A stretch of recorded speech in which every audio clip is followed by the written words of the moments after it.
We're here at our Jackson City School chicken coop, and we're collecting some eggs. And now that we got our egg basket, we're gonna head back to our kitchen and cook a farm-fresh, nutritious breakfast for you.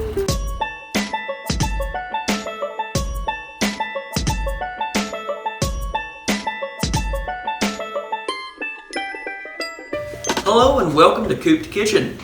We are your hosts. My name is Ethan Pugh. And I'm Micah Henson. So, before we start cooking, the first thing we need to discuss is kitchen safety. Now, if you are a younger child, you're going to want a parent's help, and this will be good family bonding time. But if you're older, then feel free to cook. So now Micah's going to explain your sanitation. Yeah, a major role of that is washing your hands really before you start cooking. So, now that we've discussed the safety and the sanitation, we're going to go ahead and cook up a couple of eggs. So, I'm going to hand Micah 2 big brown eggs, and he's going to go ahead and start cracking them.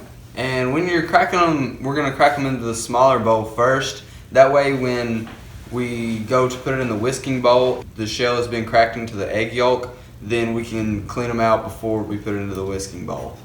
So we'll just go ahead and just crack it on the side a little bit, and then we can put it into the bowl. And leave that there and crack the other one. Yeah. Okay. So now it looks like there's no shell in the yolk. We're gonna go ahead and put it into the whisking bowl. There's 2 ways you can do this. If you don't really have a whisk to mix up the eggs with, you can always use a fork. But since we have a whisk, we're just gonna go ahead and use that. Now, there's many different things you can do to cook your eggs. You can add milk, and some people even add in cream. But today, with what we have, we're just gonna go ahead and add in a little bit of salt, a little bit of pepper. So, with this salt and pepper, we're not gonna use too much. Instead of using these right here, we've already measured out our portions. And it's good to measure out your portions because some people can't have as much salt and pepper as others. So we're just going to take a pinch of salt, and then we're going to put a pinch of pepper into our egg yolk.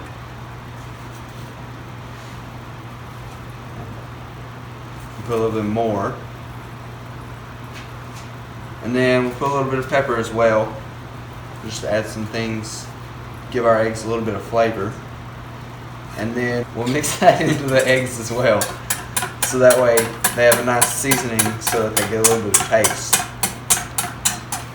Now that we've finished our whisking, we'll be right back after a short break.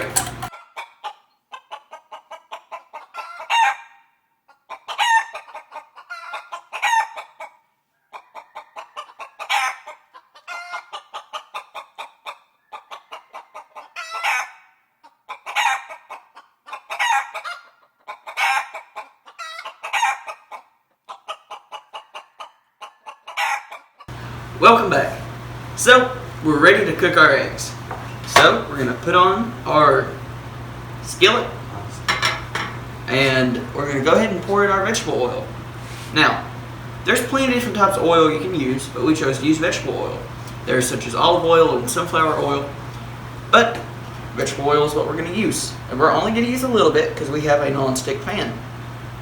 So, now that we've got our oil in, we're going to go ahead and pour in the eggs. Alright, here they come. So, one of the questions that I get commonly asked is, what's the difference between brown eggs, which we're using, and white eggs?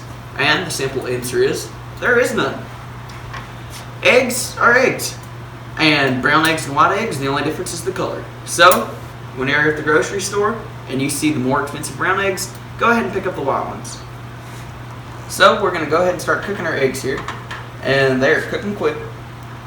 So, all we're going to do is we're going to rake them over. We're making scrambled eggs, and this is going to help increase the fluffiness. And once these eggs get nice and fluffy, then we'll know that they're ready. So we're just going to keep raking them over.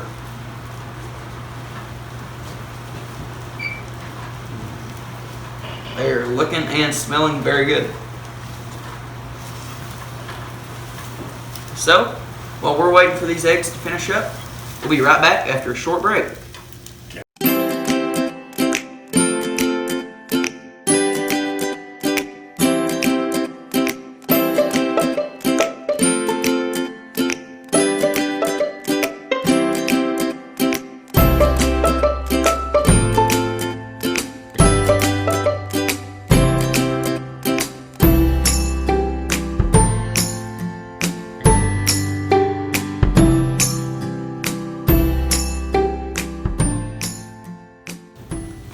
welcome back. Now that we've got our eggs done, we're gonna go ahead and throw them onto the plate with the rest of our items.